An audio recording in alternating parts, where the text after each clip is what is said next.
Hello all. ఈరోజు Brahmamudi serial ఏమవుతుంది అంటే, ఇంటికి వెళ్ళిన రాజ్ కావ్యను తిడుతుంటే అపర్ణ ఇందిరాదేవి కావ్యను వెనకేసుకొస్తారు. కావ్య కావాలని చేసి ఉండదని చెప్తారు. దీంతో రాజ్ కోపంగా తిడుతుంటాడు. రుద్రాణి కూడా కావ్యను తిడుతుంది. కుటుంబ పరువు కోసం ప్రాణాలు అర్పించే త్యాగమూర్తిలా చూశారు కదా, ఇప్పుడు ఏం చేసింది? 10 సంవత్సరాల గెలుపునంతా బూడిదలో పోసిన పన్నీరు చేసింది. ఇంకా నమ్మలేము అంటూ దీర్ఘాలు తీస్తున్నారా అంటుంది. దీంతో రుద్రాణికి అపర్ణ ఇందిరాదేవి వార్నింగ్ ఇస్తారు. నువ్వు ఇక్కడి నుంచి వెళ్ళు అంటారు. అప్పుడు రాజ్, నానమ్మ నేనే సాక్ష్యం, అన్నిటికీ నేనే సాక్ష్యం, నన్ను కూడా నమ్మవా? నేను కూడా అమాయకుడినేగా. లేదు, వ్యక్తిగతమైన కోపాన్ని వృత్తి వ్యాపారాల మీద చూపించింది. తన వచ్చిన విద్యను అడ్డు పెట్టుకుని నా మీద పగ పెంచుకుంది. కళావతి కుటుంబానికి తీరని అన్యాయం చేసింది అంటూ కోపంగా పైకి వెళ్ళిన రాజ్ బెడ్రూమ్లోని కావ్య ఫోటోలు, చీరలు, బట్టలు తీసుకుని వచ్చి బయట పడేసి పెట్రోల్ పోసి తగలబెడుతుంటే అందరూ అడ్డుపడతారు. అప్పుడు రాహుల్, మమ్మీ ఏమైనా ప్లాన్ చేసావా? ఇక రాజ్ జీవితంలో కావ్యను రానివ్వడు అని చెప్పేసి రాహుల్ అంటాడు. అప్పుడు రుద్రాని, మరేమనుకున్నావురా ఈ రుద్రాణి అంటే? రాజ్ లోపలికి వెళ్ళి అగ్గిపెట్టి తీసుకొచ్చి కాల్చగానే అప్పుడే వర్షం పడుతుంది. దీంతో అందరూ హ్యాపీగా ఫీల్ అవుతారు. అప్పుడు అపర్ణ, స్త్రీ అంటే ప్రకృతిలో సమానం రా. అలాంటి స్త్రీకి అవమానం జరిగితే ప్రకృతే కాదు, పంచభూతాలు కూడా సహకరించవు. ఈ వస్తువులను దూరం చేసుకున్నంత సులువుగా ఆ జ్ఞాపకాలను చెరపలేవురా. నువ్వు ఒప్పుకున్నా ఒప్పుకోకపోయినా కావ్య నిర్దోషి అని ప్రకృతే చెప్తుంది. రా లోపలికి అని చెప్పేసి అపర్ణ అంటుంది.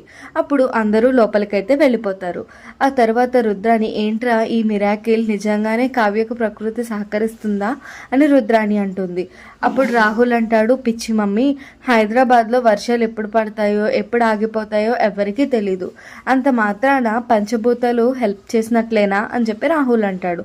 ప్రకృతి మన నెత్తి మీద పిడుగు పడేస్తుందేమో, పద లోపలికి వెళ్దామని చెప్పి రుద్రాణి అంటుంది. అని ఇద్దరూ లోపలికి వెళ్తారు. మరోవైపు కావ్య బయట కూర్చుని ఏడుస్తుంటే కనకం వచ్చి ఏంటని అడుగుతుంది. దీంతో ఎక్స్పోలో జరిగిన విషయం చెప్తుంది కావ్య. కనకం షాక్ అవుతుంది. నీకు తెలియకుండానే నీ వల్ల తప్పు జరిగిపోయింది అని కనకం చెప్తుంది. మరోవైపు సామంత్ టెన్షన్ పడుతూ ఉంటాడు. సామంత్, లాస్ట్ వరకు వచ్చి ఎందుకిలా చేశావు?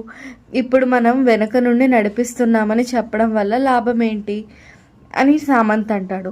అప్పుడు అనామిక, ఇప్పుడు నీకొచ్చిన కష్టం ఏంటి? కష్టం కాదు, నష్టం వచ్చింది. ఆ కావ్య ఎప్పుడు డిజైన్స్ వేయనని చెప్పేసింది కదా అని చెప్పి సామంత్ అంటాడు. అప్పుడు అనామిక, ఆ కావ్యం తీసుకొచ్చే కూడా నేనే కదా అని చెప్పేసి అనామిక అంటుంది. పంపించింది కూడా నువ్వే కదా అని సామంత్ అంటాడు. అబ్బా, ఇప్పుడేదో కొంపలు మునిగినట్లు ఎందుకలా టెన్షన్ పడుతున్నావు? ముందులారా కూర్చో అంటూ సామంత్కు మందిస్తూ కూల్ చేస్తుంది అనామిక. తర్వాత రుద్రాణికి ఫోన్ చేస్తుంది. అప్పుడు రుద్రాణి, హలో అనామిక అని చెప్పేసి అంటుంది. మీ గొంతు వింటుంటే మంచి పార్టీ మూడ్లో ఉన్నట్టున్నారు అని చెప్పేసి అనామిక అంటుంది రుద్రాణిని. దానికి కారణం నువ్వే కదా. ఇన్ని రోజులుగా నేను చేయలేని పని ఈ రోజు నువ్వు చేశావు. రాజ్కు కావ్య మీద పర్మనెంట్గా ద్వేషం పెరిగేలా చేశావు. ఒక్క మాటలో చెప్పాలి అంటే వాళ్ళ బద్ద శత్రువులు అయిపోయారు అని చెప్పి రుద్రాణి అంటుంది. దానికోసమే కదా ఆంటీ ఇంత కష్టపడింది. ఇప్పుడు ఆ రాజు పరిస్థితి ఎలా ఉంది అని చెప్పి అనామిక అంటుంది. ఎలా ఉంటుంది, ఒడ్డున పడ్డ చేపలా గిలగలా కొట్టుకుంటున్నాడు అని రుద్రాణి అంటుంది. సొంత భార్య చేతిలో ఓడిపోయినందుకు తట్టుకోలేకపోతున్నాడు. ఆ దృశ్యం చూస్తుంటే నాకు ఎంత ఆనందంగా ఉందో తెలుసా అని రుద్రాణి చెప్తుంది. నాకు మాత్రం చాలా బాధగా ఉందాంటీ అని అనామిక అంటుంది. అదేంటి అని చెప్పి రుద్రాణి అనగా, ఆ మధురమైన సన్నివేశాలు నేను చూడలేకపోతున్నాను కదా అని చెప్పేసి అనామిక అంటుంది.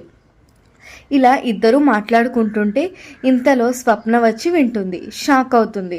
వెనక నుంచి వచ్చి రుద్రాణికి ముసుగు వేసి కొట్టి వెళ్తుంది. రుద్రాణి ఎవరు నన్ను కొట్టింది అని ఆలోచిస్తూ ఉంటుంది. ఇంతలో రాహుల్ వస్తాడు. ఏమైందని అడుగుతాడు. నన్నెవరో ముసుగు వేసి కొట్టారా అని చెప్తుంది. మళ్ళీ స్వప్న వచ్చి మిమ్మల్ని ముసుగు వేసి కొట్టారా అని ఏమీ తెలియనట్టుగా అడుగుతుంది. ఎంతోమంది కొంపలు కూల్చుంటారు కదా, వాళ్ళే ఎవరో వచ్చి కొట్టుంటారు, జాగ్రత్త అని చెప్పి వెళ్ళిపోతుంది. దీంతో ఇవాల్టి ఎపిసోడ్ అయితే కంప్లీట్ అవుతుంది.